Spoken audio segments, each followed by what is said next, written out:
Hello dear friends, मैं doctor कांचन दिलुककर। मैं स्त्री रोग तज्ञ और टेस्ट बेबी कंसल्टेंट हूँ और पिछले 10 वर्ष से पुणे में कार्यरत हूँ। आज हम प्रेगनेंसी का 8 मंथ 8वां महीना डिस्कस करने वाले हैं। ये जो 8वां महीना है वो बहुत ही महत्वपूर्ण महीना है। अब इस महीने में बेबी के क्या क्या डेवलपमेंट होते हैं और मदर में क्या क्या चेंजेस होते हैं ये हम जानने वाले हैं। 8वां महीना पूरा होते होते हमारा बेबी जो है वो 1.75 टू 2.5 kg मतलब 2.5 किलो इतना हो सकता है। बेबी का वेट जो है वो 8 मंथ कंप्लीट होते होते 2.2 टू 2.5 kgs इतना हो जाता है। बेबी की जो लंबाई है वो अराउंड 15 इंचेस इतनी हो जाती है। हमारा बेबी जो है वो अराउंड एक पाइनएप्पल के साइज़ का हो जाता है। आइए हम जानते हैं कि बेबी में क्या क्या डेवलपमेंट इस 8वें महीने में होता है। बेसिकली हमारा बेबी जो है वो मैक्सिमम फॉर्म हो चुका है। अब बेबी का जो वेट गेन है वो 8वें महीने में होता है। हमने जाना कि 7th मंथ में बेबी का वेट ये अराउंड लगभग 1.1 टू 1.25 ही था, लेकिन 8 मंथ एंड होते होते बेबी का वजन जो है वो 2.5 तक चला गया है। ये वेट गेन जो है वो मैक्सिमम फैट डिपोजिशन जो है बेबी में होने की वजह से, बेबी के मसल्स और बोन्स ये बनने के वजह और ज़्यादा स्ट्रॉन्ग होने की वजह से ये बेबी का वेट गेन जो है वो 8वें महीने में होता है। और इसके अलावा जो बेबी का जो लाई है जिसे हम बोलते हैं, मतलब कि बेबी का फाइनल पोजीशन वो भी at the end of 36 weeks खत्म होते होते बेबी जो है एक प्रॉपर पोजीशन ले लेता है। 36 वीक्स में अगर बेबी का हेड पोजीशन है तो वो जनरली यही रहने वाला है, चेंज नहीं होने वाला है। लेकिन अगर बेबी का ब्रीच पोजीशन है या फिर बेबी का ट्रांसवर्स लाई है या फिर ऑब्लिक लाई है तो इसका चेंज होने का चांसेस जो है वो थोड़ा कम है। हाँ, मल्टी ग्रेविड है, आपका सेकेंड टाइम प्रेगनेंसी है तो ये जो प्रेजेंटेशन है वो फिक्स होने में थोड़ा टाइम लगता है। लेकिन अगर आप फर्स्ट टाइम प्रेग्नेंट हो और अगर प्रेग्नेंट जो ब्रीच प्रेजेंटेशन मतलब कि पैर से है बच्चा या फिर ट्रांसवर्स लाए है तो 36 वीक्स अगर एंड होते होते ये प्रेजेंटेशन तो जनरली ये चेंज नहीं होता है। इसके अलावा बेबी का जो लैनिगो हेयर्स है वो फॉल होना चालू हो जाता है। उसके अलावा बेबी का ब्रेन डेवलपमेंट और किडनी डेवलपमेंट ये होता है। ब्रेन जो है वो पूरी तरीके से डेवलप, जैसे मैंने पहले भी बोला कि 3 साल तक बेबी का कंटिन्यू डिलीवरी होने के बाद भी 3 साल तक बच्चों का ब्रेन डेवलपमेंट होता है। लेकिन यूट्रस के अंदर भी ब्रेन डेवलपमेंट बेबी का चलता है। माइलिनेशन जो है वो स्टार्ट हो जाता है। जो माइलिनेशन मतलब कि जो नर्व्स होते हैं उसमें जो कवरिंग होता है, माइलिनेशन जिसे हम कहते हैं, वो भी स्टार्ट हो जाता है। 34 वीक्स एंड होते होते लंग्स का मैच्योरिटी भी मैक्सिमम कंप्लीट हो जाता है। मतलब अगर आपका बेबी अगर 34 वीक्स हो गया है कंप्लीट और 34 वीक्स हो गया है और किसी कारणवश बेबी का जल्दी डिलीवरी करना पड़ रहा है, बीपी बढ़ गया है या फिर पानी कम हो गया है या फिर पानी छूट गया है, इसकी वजह से जल्दी डिलीवरी करना अगर पड़ रहा है तो बेबी का सर्वाइवल का चांसेस, बेबी डिलीवरी के बाद बेबी सर्वाइव होने का, बेबी आगे हमारे हाथ में हेल्दी बेबी मिलने के चांसेस जो है वो बहुत अच्छे रहते हैं। क्योंकि बेबी 34 वीक्स क्रॉस कर गया है, मतलब उसका लंग डेवलपमेंट, उसका ब्रेन डेवलपमेंट, उसकी किडनी डेवलपमेंट, ये सारा कुछ हो गया है। अब इसके अलावा जो भी नर्वस सिस्टम है उसका भी डेवलपमेंट होता है। उसकी वजह से जो मूवमेंट्स होते हैं, हैंड और फीट के मूवमेंट्स, ये कोऑर्डिनेटेड होते हैं। बेबी जो है वो लाइट परसीव कर सकता है। इवन बेबी की जो प्यूपिल्स है, मतलब आँखों के अंदर जो प्यूपिल्स होते हैं, they can react to light. मतलब अगर हम लाइट प्यूपिल्स में डालते हैं तो प्यूपिल्स जो है वो छोटे होते हैं और डायलेट होते हैं। ये जो रिएक्शन टू लाइट जिसको हम कहते हैं प्यूपिल्स का, वो भी होना चालू हो जाता है। ये जो 8वां महीना है इसमें बेसिकली बेबी का ग्रोथ में वेट गेन ये बहुत ही इम्पोर्टेंट एक डेवलपमेंट बेबी में होता है। अब आइए जानेंगे कि मदर में क्या क्या चेंजेस होते हैं। मदर में यूट्रस का जो जैसे मैंने बताया कि पूरा इक्जिफी स्टर्नम तक, मतलब पूरा ऊपर तक आपका पेट जो है वो ग्रो हो गया है। नाभि से अराउंड 5.5 इंचेस तक ये ग्रो हो गया है। और अगर हेड फिक्स हो जाता है तो कभी कभी जो ये बेबी बम जो है वो आगे दिखने लगता है। ये बेबी का बम बढ़ने की वजह से, आपका पेट बढ़ने की वजह से काफ़ी सारी दिक्कतें आपको हो सकती है, जैसे कि लंबर लॉर्डोसिस हो सकता है, मतलब आपका जो पीठ का कर्व है वो ज़्यादा ही लंबर लॉर्डोसिस हो गया है, उसकी वजह से आपको बैक पेन हो सकता है। इवन आपको पेट ज़्यादा बढ़ने की वजह से आपको लेग में स्वेलिंग हो सकती है।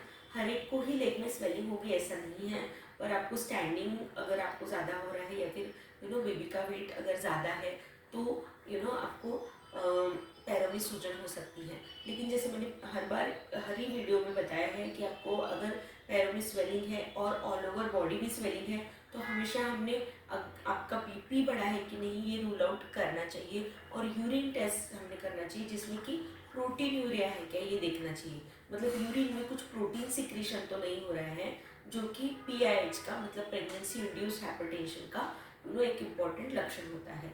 सो प्रेगनेंसी में नॉर्मली भी बीपी बढ़ता है, लेकिन प्रेगनेंसी में स्वेलिंग रह सकता है, सॉरी, और ये स्वेलिंग नॉर्मली भी रह सकता है, लेकिन बीपी बढ़ने की वजह से स्वेलिंग रह सकता है। तो हमें हमेशा कॉशियस रहना है कि ये जो स्वेलिंग है पैरों में ये बीपी बढ़ने से तो नहीं है, और हीमोग्लोबिन और प्रोटीन लेवल जिसको हम लिवर फंक्शन टेस्ट और किडनी फंक्शन टेस्ट कहते हैं ये भी आपने कराना चाहिए, जिसमें हमने क्रिएटिनिन लेवल भी देखते हैं। अब उसके अलावा स्ट्रेच मार्क्स काफ़ी बढ़ जाते हैं, क्योंकि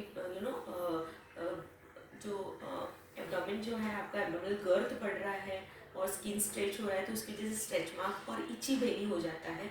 तो इचिंग जो है वो ज़्यादा रहता है, उसके लिए आप मॉइस्चराइज़र या फिर कोई ऑयल्स जो है सूदनिंग ऑयल्स उसका यूज़ कर सकते हो। लेकिन अगर ज़्यादा ही इचिंग है तो आपने लिवर फंक्शन टेस्ट कराना चाहिए। कभी कभी कोलेस्टेसिस ऑफ प्रेगनेंसी ये रह सकता है, जिसमें तो थोड़े लिवर एंजाइम्स जो है वो बढ़ जाते हैं, उसकी वजह से ये इचिंग होता है। ये काफ़ी चिंताजनक बात नहीं है, लेकिन इसमें आपने प्रॉपरली मेडिसिन लेना चाहिए जिससे कि आपका इचिंग रिलीव हो सके, क्योंकि काफ़ी बार अगर बहुत ही ज़्यादा इचिंग हो तो उसकी वजह से सेकेंडरी इन्फेक्शन और प्लूराइगो ऑफ प्रेगनेंसी ये भी हो सकता है। सो ये सारी चीज़ें आपने अपने डॉक्टर से कंसल्ट ज़रूर करना चाहिए कि ये इचिंग जो है वो प्लूराइगो ऑफ प्रेगनेंसी है या फिर कोलेस्टेसिस ऑफ प्रेगनेंसी है। ये काफ़ी कॉमन चीज़ें हैं, लेकिन ये ट्रीटेबल कॉजेस रह सकते हैं। अब इसके अलावा हमने आपका जहाँ पे भी आपको डिलीवरी करना है उसके आपने प्रॉपर आपने कंफर्म करना चाहिए बर्थ प्रिपेयर्डनेस जिसको हम बोलते हैं, कि आपने कहाँ डिलीवरी कराना है। अगर आपने ट्रैवल करना है तो बहुत सारे जो एयरलाइंस हैं वो ओनली 32 to 34 वीक्स तक के ही आपको ट्रैवल अलाउ करते हैं। तो अगर आप ट्रैवल करना चाहते हो तो आपने ये टाइम पे ट्रैवल करना चाहिए 9th मंथ में। अगर आप ट्रेन से भी ट्रैवल कर रहे हैं तो भी वी ऑलवेज रिकमेंड कि आपने 8th मंथ में ट्रैवल कर ले और 9th मंथ में ट्रैवल ना करें। अब इसमें एक और मैं मिथ बर्स्ट करना चाहूँगी कि बहुत पुराने जो लोग हैं उनका ये मिथ होता है कि 7वें महीने का बच्चा सर्वाइवल कैपेसिटी अच्छा है, 9वें महीने का भी सर्वाइवल कैपेसिटी अच्छा है, लेकिन 8वें महीने में बच्चा अगर होता है तो वो सर्वाइव होने के चांसेस जो है वो बहुत कम रहते हैं। पर ऐसा नहीं है, ये मिथ है। अगर आपका बेबी जो है वो 34 वीक्स क्रॉस कर जाता है तो लंग मैच्योरिटी अच्छी होती है, बेबी का वजन अच्छा होता है, 2 kg से ऊपर होता है, तो बेबी का सर्वाइवल का चांसेस जो है वो काफ़ी अच्छा रहता है, और लाइव बर्थ रेट जो है वो बेबी का अच्छा रहता है। और 7 मंथ की बेबी का जो सर्वाइवल रेट है वो डेफिनेटली 8 मंथ की बेबी से कम रहेगा। सो ऐसा बिल्कुल भी नहीं है, जो पुराने थॉट्स थे ये एक्चुअली साइंटिफिकली बिल्कुल भी प्रूवन नहीं है। 7 मंथ के बेबी का सर्वाइवल रेट जो है वो कम ही रहेगा एज कम्पेयर टू 8 मंथ की बेबी से। उसके अलावा अगर आपने ब्लड टेस्ट जो है अगर आपने करवाया है और उसमें हीमोग्लोबिन अगर कम है, अगर आपका वीक्स ज़्यादा हो गया है, आपका हीमोग्लोबिन कम है, तो आपको 34 वीक्स से कम आपका जस्टेशन एज है तो आप IVI ले सकते हो। लेकिन अगर आपको 34 वीक्स से ज़्यादा जस्टेशन एज है और आपका हीमोग्लोबिन काफ़ी कम है तो कभी कभी ब्लड ट्रांसफ्यूजन सीवियर एनीमिया में देना पड़ता है। सो आपने CBC आपका देखना चाहिए, और CBC अगर प्रॉपरली आपका मेंटेन्ड है तो आपको इन सब चीज़ों की IVI या फिर ब्लड ट्रांसफ्यूजन की ज़रूरत नहीं है। लेकिन आपका जो हीमोग्लोबिन है, खून की मात्रा जो है वो प्रॉपर होनी चाहिए, क्योंकि आपका जब भी डिलीवरी होता है जो डिलीवरी में ब्लड लॉस होता है तो ये इसके लिए प्रिपेयर होने के लिए आपका जो HP है वो मोर देन 12 होना ये कभी भी अच्छा होता है। आप आप ये डिलीवरी और पोस्टपार्टम फेज के लिए ये काफ़ी होता है, काफ़ी अच्छा होता है। तो आपने इस वक्त क्या क्या मेडिसिन लेने चाहिए, तो आपने आयरन कैल्शियम कंटिन्यू करना चाहिए, प्रोटीन डाइट लेना चाहिए, कॉन्स्टिपेशन थोड़ा होता है ये टाइम पे, तो आपने हाई फाइबर डाइट लेना चाहिए। उसके अलावा आपने क्या क्या इन्वेस्टिगेशंस कराने चाहिए, तो जैसे मैंने बोला सीबीसी आपने कराना चाहिए, मतलब कि हीमोग्लोबिन की मात्रा देखनी चाहिए। आपने अगर थायराइड टेस्ट नहीं कराया तो वो कराना चाहिए, यूरिन टेस्ट कराना चाहिए, उसमें प्रोटीन यूरिया कुछ है क्या वो देखना चाहिए, एल्ब्यूमिन सिक्रीशन कुछ है क्या ये देखना चाहिए। यूएसजी डॉपलर एक ज़रूर कराना चाहिए, जिसमें कि बेबी का वेट, बेबी का बेबी के आजू बाजू पानी कैसा है। उसके अलावा बेबी के जो डॉपलर है, मतलब मदर से जो बेबी को ब्लड फ्लो जा रहा है वो हमें डॉपलर में प्रॉपरली समझ में आ सकता है। ये हमें बता भी सकता है कि हम और वेट कर सकते हैं, जल्दी डिलीवरी करने की हमें ज़रूरत नहीं है। ये सारे जो डिसीजन मेकिंग है ये यूएसजी डॉपलर हमें बताता है। 8th मंथ में आपने अगर यूएसजी वो डॉपलर करते हैं एट द एंड, तो ये आपके लिए काफ़ी काफ़ी बेनिफिशियल रहता है। This was about 8th month of the pregnancy, बहुत ही इंपॉर्टेंट रहता है। और हाँ, इसमें भी कभी कभी आपको लेबर पेन स्टार्ट हो सकते हैं, तो फॉल्स लेबर पेन और ट्रू लेबर पेन, इसमें आपने डिफरेंस ज़रूर देखना चाहिए।